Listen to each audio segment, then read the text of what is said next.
Good to be with you. And first and foremost, I'd like to say, I don't know if anyone else has felt really heavy with Aubrey and the accident from yesterday. So I know I feel it. I met Aubrey last year in Austria on the top of a mountain in Berchtesgaden. Observing, he brought his dad to come and look at Hitler's eagle's nest. And his dad was a part of the 101st Airborne Division. And he had liberated the lair, if you will, Hitler's eagle's nest. And so to sit in the eagle's nest with Aubrey and Aubrey's dad and have his dad talk about what they did in 1945 and what happened, and he pointed at a few things that he knew, some buddies who had taken this and that and told stories. And so with that, just an encouragement to continue to pray for that family. And such a strange feeling that was yesterday. So just wanted to mention that because I just felt like that was a heavy, I know it in my heart. So, yeah, my name is Jeremie Kubicek. I'm the founder of Giant, one of the co-founders. Matthew Myers and I started Giant in 2002. Was here for a number of years, and then in 2007 we bought the John Maxwell assets, and I moved to Atlanta to run those and to kind of incorporate those into the Giant world. And did that for a number of years. We have the LeaderCast conferences, the Catalyst conferences, things like that I've been running and growing across the country. 2012, 13, I decided, you know what, it's time to take this show on the road. Let's go overseas. Let's see if it'll work in other places. And so we started expanding what we've done. And by the way, just so you know, we started Giant with one client here in Oklahoma City. And it started with one. And when I moved, David Woods took my role in one of our companies, Giant Partners. And so I've taken the leap, and we started Giant Worldwide. We started working in London, and that's where I've been, as you heard. And I brought my kids back to Oklahoma City. Now, here's the interesting part. We were in London, having a great time, by the way, and we still have offices there, and we were growing like crazy. But my kids are all in high school, and they had a simple desire. Hey, Dad, we want to do American high school. That was it. I'm like, really? Like, look around here. We're living on the River Thames. We're across from the Astor family, their original Clifton house, which is unbelievable. It's kind of like, guys, really? You wanted? Okay, well, let's talk about that. So we started talking, and so I said, all right, I can do my work from anywhere because we have associates all over the world, so I can lead them as long as we have Wi-Fi and airplane. I'm good. So I said, I'm going to give you 5 cities. And you choose, okay? The 5 cities are D.C., Denver, Nashville, right? Good cities so far, maybe? Atlanta, which we had just come from, and the traffic was a killer. I didn't want to go back there. Or Oklahoma City. We're from Shawnee, went to OBU. We have, obviously, our businesses here, a lot of good friends. And 3 out of 4 of them chose Oklahoma City, of all the places. And you're like, I was kind of like, now, okay, really? No offense, but I'm in London in this great spot. And you know what the interesting part was? It was like, it's home, and the people are amazing. And that's what our family moved back to. So we left London. We have teams over there, and we moved back to be here. We're building a little development out by Arcadia, a little modern farmhouse development called the Prairie at Post, and we're basically here just to reinvest in Oklahoma and let our kids do high school here. So that was a long way to say it's good to be back, and I know there's a lot of friends here that I've seen a long time ago. But let me tell you a little story. Let's talk about ethics for a minute, okay? Let's talk about the concept and idea of ethics. And I'm going to share a story with you, and I'm going to ask you if this is ethical or not. So when I think of ethics, the problem I have with ethics, that sounds funny. The problem that I have with ethics is that it is most people think black and white, right? Black and white. Steal, kill. Anyone, kill anyone today? Hopefully you wouldn't be here. And that's kind of an odd question to ask, I know.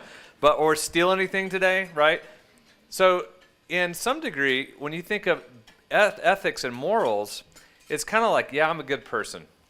I don't steal, I don't kill, I don't take things that are not mine. I'm a good person.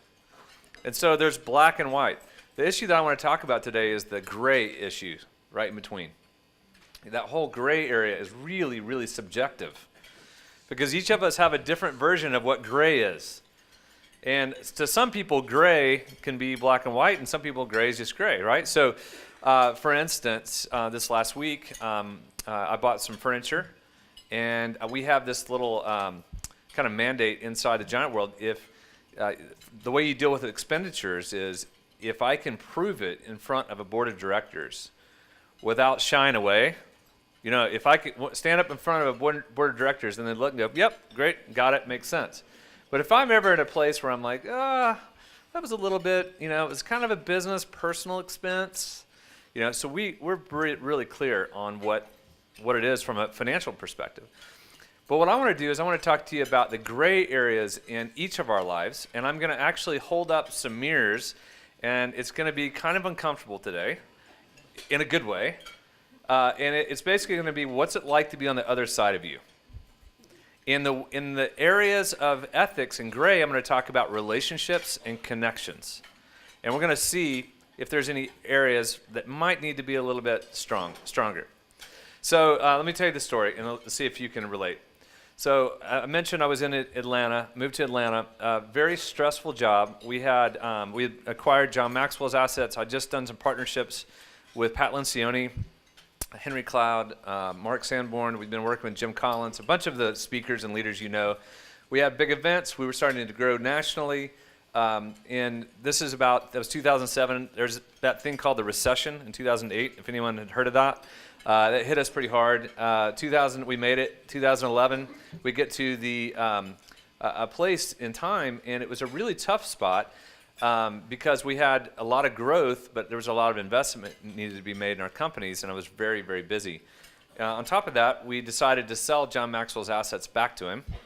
So we sold his assets back. We had another group that was trying to acquire another one of our companies, and we had a big event. And when I say a big event, one of our events has 150,000 people at the event, and simulcasted, and it's in 25 countries, 750 cities. So very strenuous, stressful. So my wife, I'm telling my wife Kelly, she's amazing. I'm explaining to her how busy the season's going to be. And I kind of did that, like insinuating, kind of hinting, hey, hon, there's going to be a lot. I might be gone a lot, hint, hint. So give me some grace, give me some patience. And my wife did, and she's great at that. So she said, okay, well, what time do you think you will be home? Like, right? It's a normal question. And so it was like, well, I'd say probably in this next season, I probably average 6:30-ish. And I use the ish part, okay? Ish is a great word, by the way. It's a great word.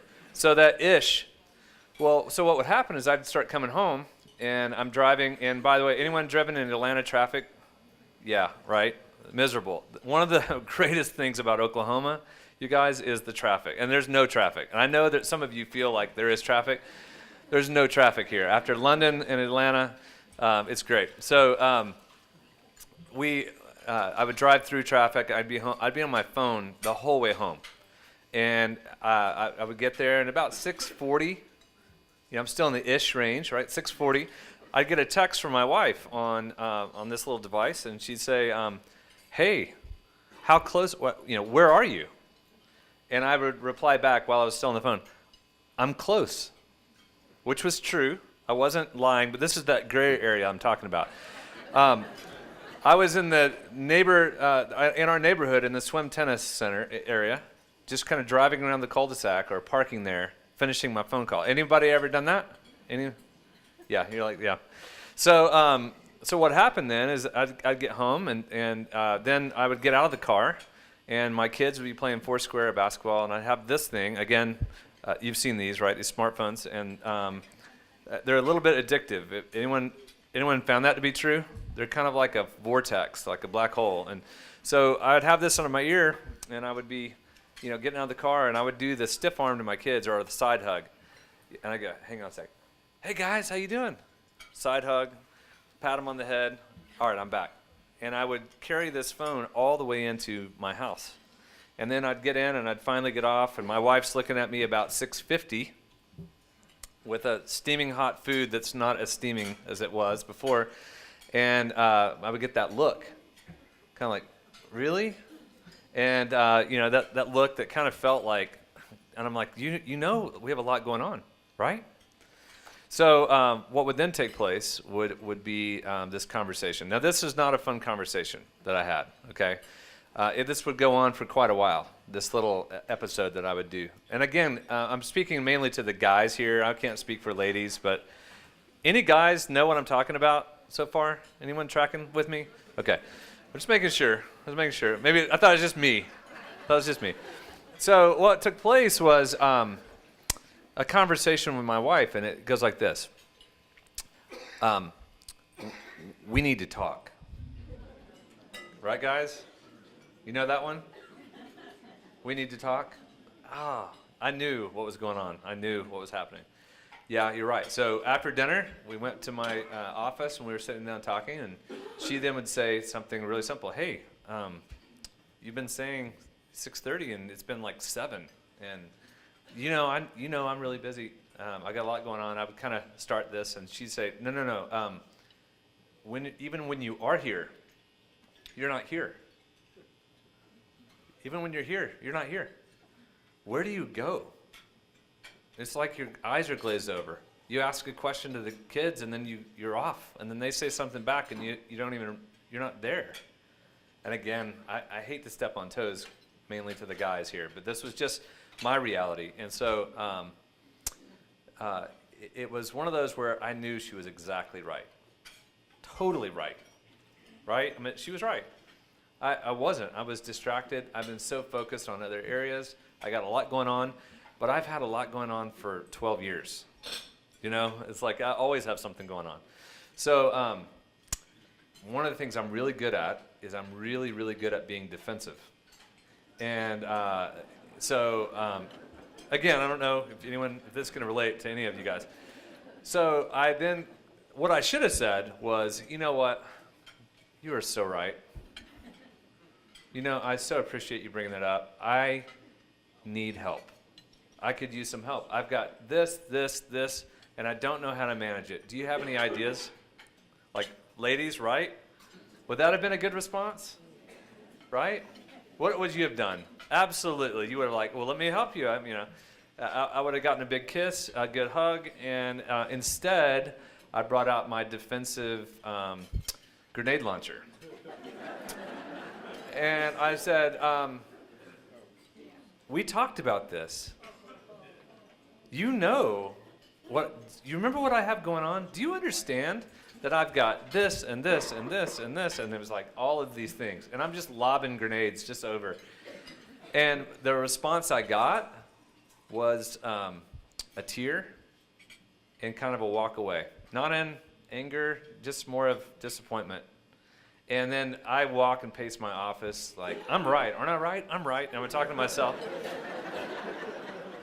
And so what happens then is I create this really separation of really emotions and frustrations that occurred, all because of my defensiveness. So what took place that day was a complete radical shift, and I'm going to share with you what happened. Now, when I do leader development, we used to do leader development, and it was always the 21 this and 7 this and all of these principles. And what I realized, it was like, it's okay, but it's like information transfer. We've stopped doing that. We actually create tools. So I'm going to give you a sign language today that you can actually use to transform the way that you do emotional intelligence, that you can connect with people. And so the idea is, how do you be present and get things done at the same time? How do you connect and be connected emotionally and be productive? There's a way to do it, and I've been working on it since 2011. And that's really the fruit of this book, The 5 Gears. Now, I won't have you raise your hand, but if anyone, did that story connect with you? Now, I'm going to share the end of that story here in a bit. But I'm asking the question, is that unethical? And I mean, what I mean is this. What is ethics? What are ethics? What does it mean to be moral? Well, those are big. Those are black and white. But when we get into the gray areas, let me tell you what I was doing. I was robbing my kids. I was accidentally living with my kids. I was letting my wife raise my kids and lead my kids, and they weren't getting their dad. That's unethical to me. I'm realizing that's gray. I know it's gray, but they need me. Our society needs dads to get in the game, right? Our society needs dads to become intentional, right? If that's the case, then could it be an ethical issue? My wife was not getting the best of me. My wife was getting really the leftovers. So that's an area of concern. Now, my team at work, they weren't getting the best of me because I was working with all of these lawyers and all of our board members and all of our partners and the strategic opportunities. I wasn't even being intentional with my own people. And the primary reason is I didn't know how. I was running a leadership company, and I did not know how to raise my own people up. So what I tell them to do is go read a book that we produced or go watch our videos of our conferences. Makes sense? That's what we're asking everyone else to do. That's why we realize that leader development usually never works, because it actually means that you have to get engaged and become consistent. So let me show you some pictures here and tell me if you think that this is unethical or not, okay? And again, I'm stretching the means of what ethics means here, but I'm meant to provoke a little bit, okay? Let's see if you can see this picture. I think it works if I turn it on. That helps. There we go. All right, so this picture right here, that's kind of unethical, isn't it? I mean, you're not supposed to be on different. No one does that anymore, I don't think. I don't know. I've seen a few people actually, but being distracted. Now, this is being productive, but is it being present? What I've found is that these little devices really change the dynamics dramatically. And this is not an anti-cell phone campaign.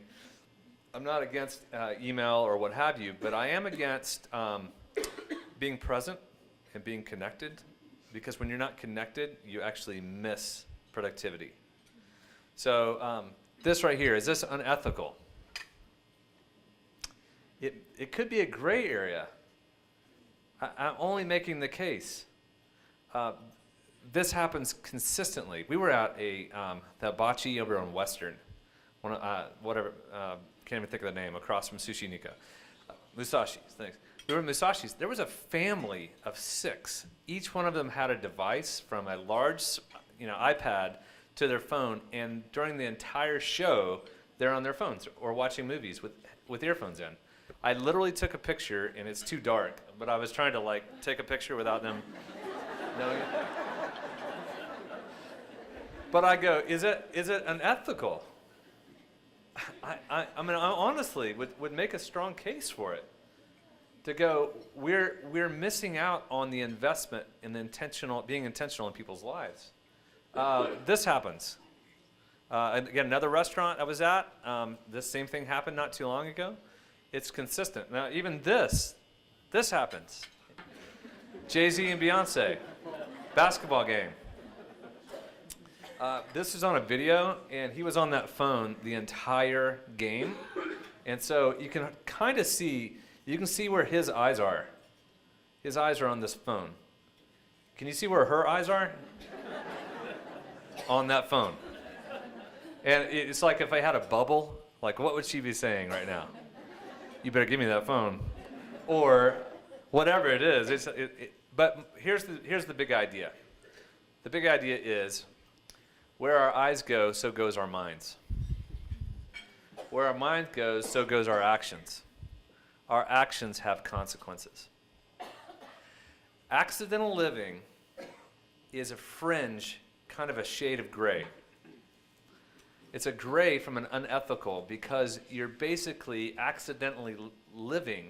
You're into either social media, into your work to such a degree that you're missing out on your responsibility. Now, leaders are responsible.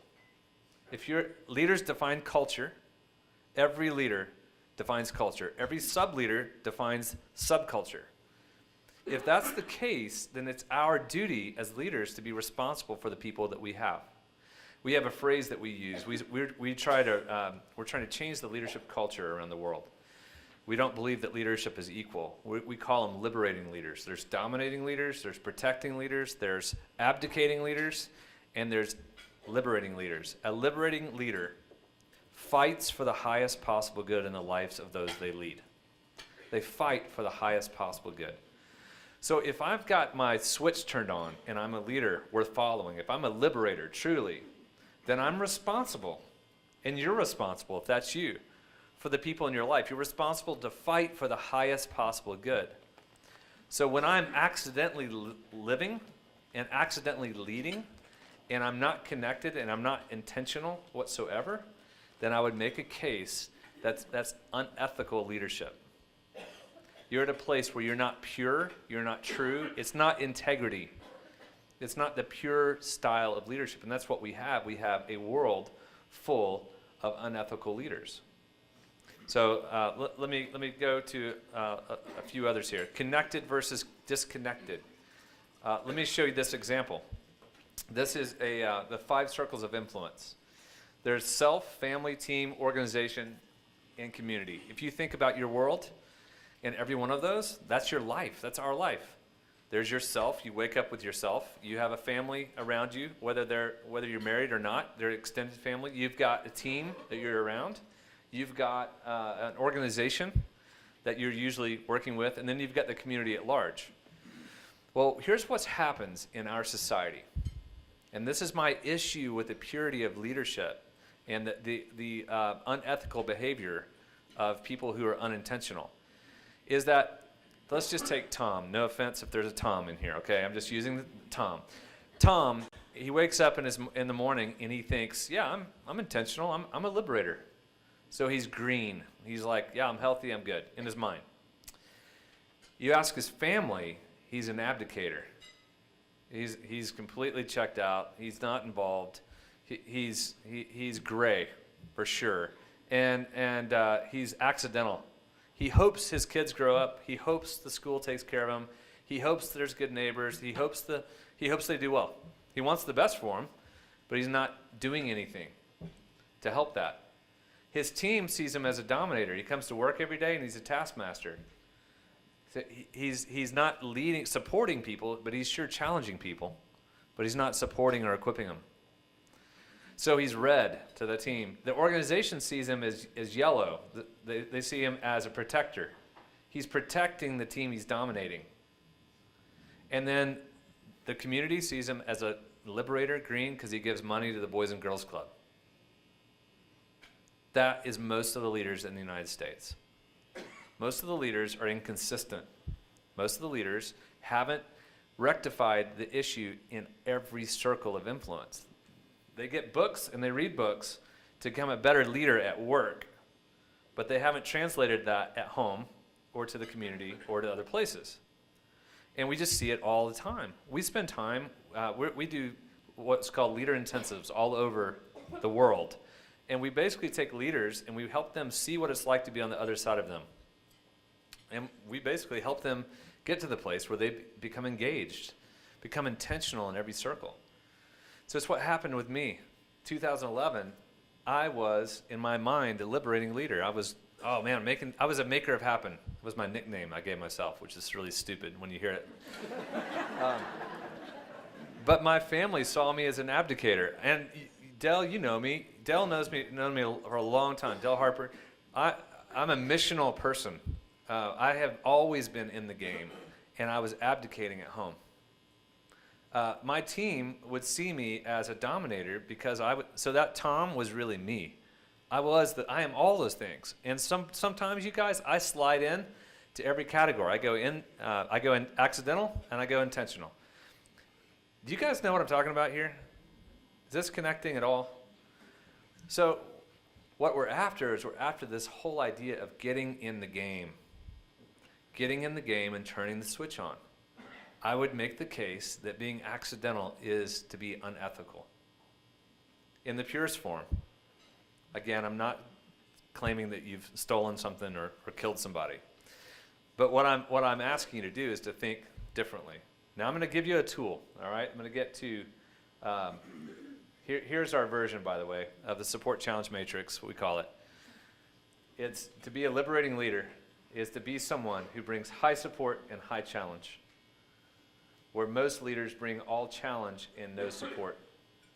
You have a few people who bring, especially in the nonprofit world we found, they bring lots of support, but no challenge. And so what takes place is you have people who rah-rah a lot. They bring a lot of hints. Hey, how's it going? Yeah, good, good. Hey, are we still good for next week? Yeah? Oh, good. That's what you heard. What they said was, hey, I'm really nervous about next week. I'm really have we done X, Y, and Z? So a protector will hint a lot. And they'll hint 2 or 3 times, and then after a while, they'll actually slide down into domination, and they'll start micromanaging people. And they'll take over, and you never knew what happened to you. What happened? How did that? Well, they never communicated because they're afraid of conflict. Then you've got the abdicators, which I have been in the past, worn out, don't know what to do, giving up, low challenge, low support. Again, I'm all these things, but a liberator fights for the highest possible good in the lives that they lead. That's what it means to be a liberating leader. So I'm gonna show you something in the 5 Gears book. It came from driving a manual stick shift. This is how I figured this out in England. Anyone driven a manual in England before? Guess what side it's on? The left side. So imagine driving a left-handed stick shift, right? I was in 16 again. I'm just grateful that the gas was still on the right side. So that would not be good.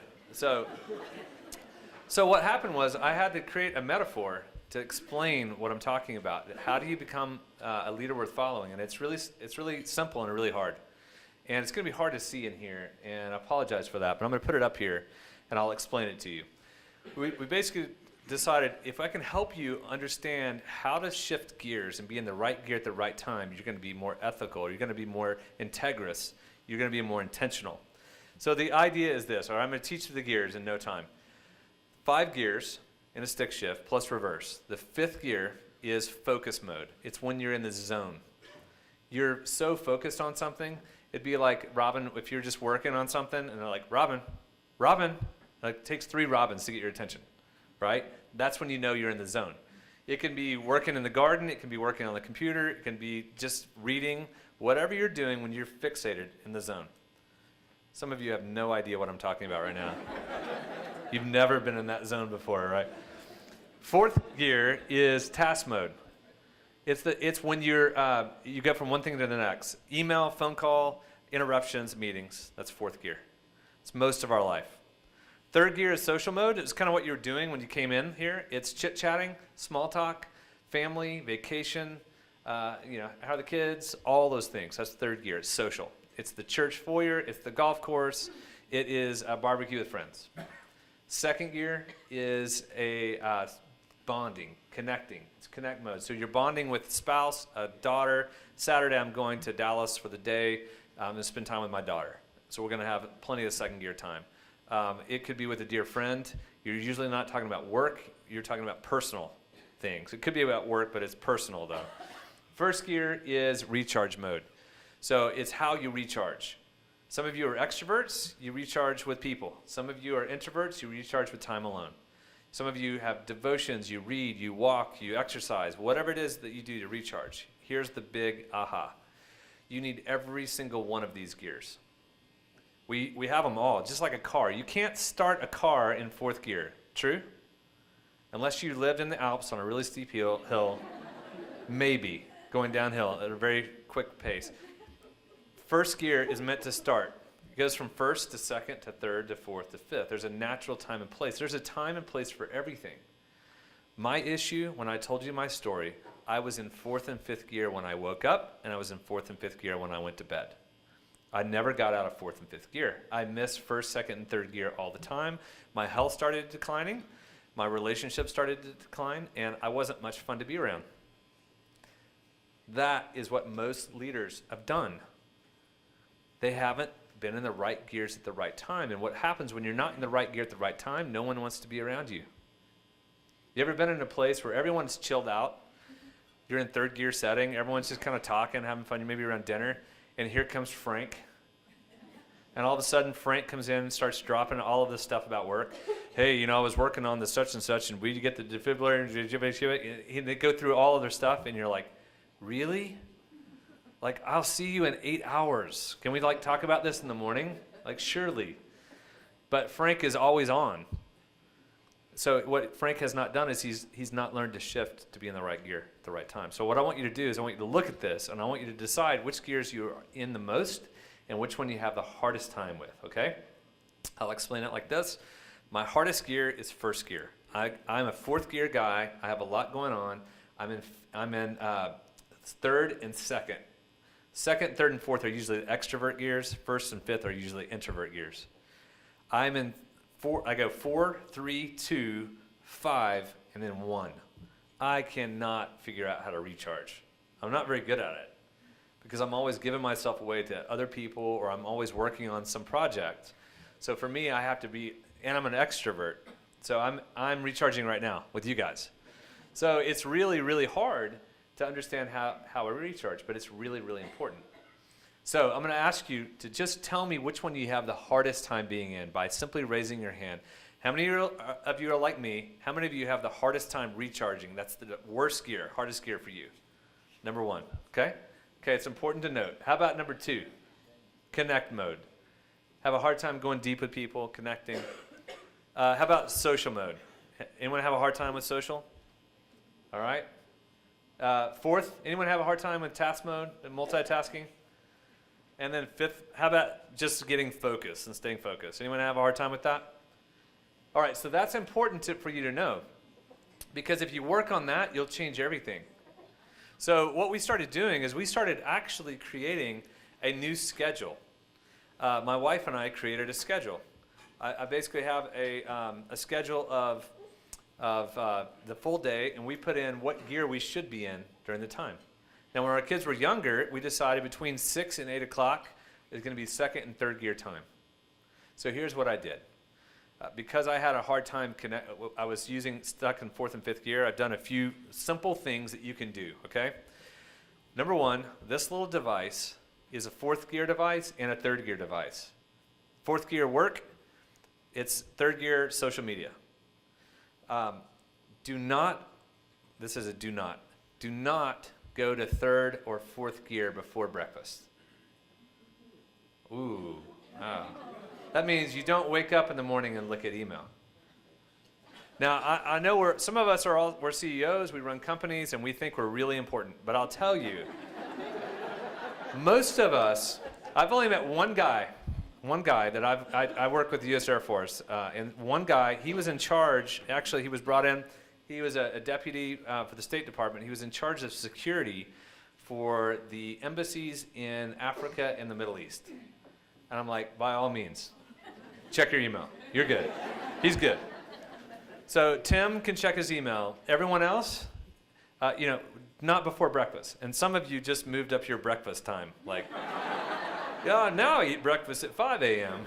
And what I'm saying is this. When I get an email on here, you guys know what I'm talking about. You get an email, and it's a Zorro email. Somebody sent you something that just kind of sliced you up. What do you do the rest of your day? Your whole agenda, your whole day got dictated. Someone else's thought took you in a direction you don't need to go. So you might, if you need to check in. But however, don't get sucked in. But find what it is that fires you up. What gets you motivated in the morning? Do that. That's first gear recharge. Whatever it takes. So I started working on that. I started working on realizing I need some exercise. I'm not good at it. I need it. And I need to monitor my 4th and 5th gear. So we started building our calendar that way. Now my wife, to a mom, it's moms in America, there's a social pressure on women. You're in 4th gear all the time, ladies. You have a different 4th gear at home than you do at work. But your 4th gear at work goes cleaning, and I'm generalizing here, okay? Cleaning, food, kids, right? These are the norm. This is like the social pressure and the social norm. So what happens to moms is they have a fourth gear at work, and they come home into a different vehicle and jump into that car, and it's like another fourth gear. And it's the same thing. And then oftentimes, I'm stereotyping, some guys who can abdicate come back and they take their little clicker and they kind of go to first gear. So in one regard, it's not necessarily always fair. So my wife and I have basically figured out our calendar. What gear should we be in? And then here's what I did. I started to create a trigger point. And so the trigger point for me was it was a quick trip in Atlanta. When I got to the quick trip, I was going to get off the phone. It works. Find a marker on the way home, 2, 3, 4 miles away. Get off your phone. That's your trigger to get into second or third gear. When I got home, I put this little device in my briefcase, by the way, and I left my briefcase in the side seat, in the passenger seat, and I left it there until 9 p.m. So what happened was this thing didn't distract me anymore, and then I started thinking about my family. What are we going to do tonight? Okay, I've got football practice with Will. What are we going to do? Our trip to England happened because my son and I, we dreamed it up on the way to football practice in Atlanta because of this process. Wouldn't it be cool if we moved to England? And what if we did this? And what if we moved into a castle? And all this kind of stuff, right? Well, we did it. We actually did it. And so it was all because of our second and third gear conversations. But what it did was this. Here's the big aha. Work-life development, all of what I'm talking about is not about time. It's about your mindset. Where your mind goes, your actions go. It's mindset. What are you thinking about? I have to create distractions to get me out of the gears. I have to create triggers to get out of the gears. At 2:58, if I have a 3 o'clock meeting, I use the 58s to shift into the gear. I'm meeting with Chris at 3. Okay, it's 2:58. I'm stopping my email because I used to be one of these guys. Hey, yeah, come on in. Yeah, come on in.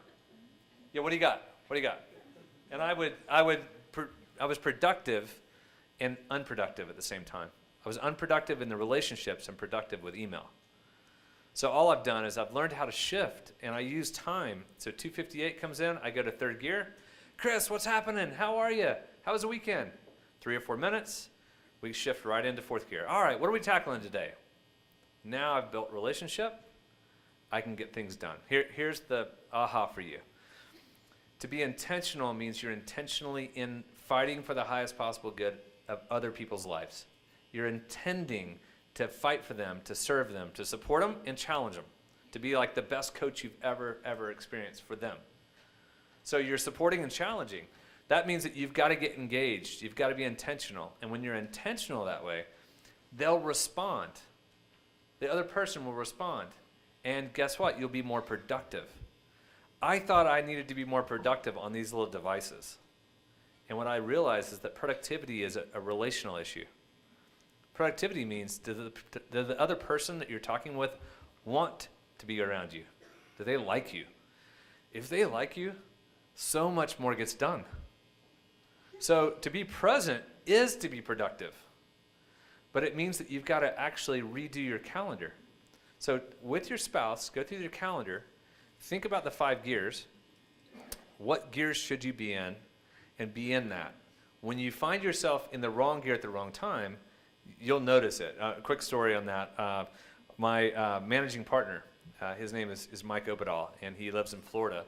And he came to an event in Atlanta, and I've got coffee. It's like a coffee session. I've got coffee in my hand. I'm talking to this guy, and Mike walks in, and he's in 4th gear. I'm in 3rd gear. He walks in, and he comes, "Hey, Jeremy, I'm so glad to be here. I want to talk to you about," and he goes through a litany of 4th gear items. And I look at him, and here's what the gears are great. When my wife shared all that she shared with me, it was like it was subjective, a little bit of nagging, a little bit of nitpicking, a little bit of judgment. She was right, but it felt that way. The beauty of the gears is it's all objective. If you agreed of what gear you should be in, all I did with Mike is I go, "Hey, Mike." 3 fingers. That's it. He goes, "Right. Hey, how you doing?" He starts networking. He starts socializing. I call to play. My daughter, my youngest daughter, if I come in with my phone, she'll go, Dad, second gear. I'm in the wrong gear. And I go, absolutely, I'm in the wrong gear. Thank you. Yep. I put my phone up. See where we're going here?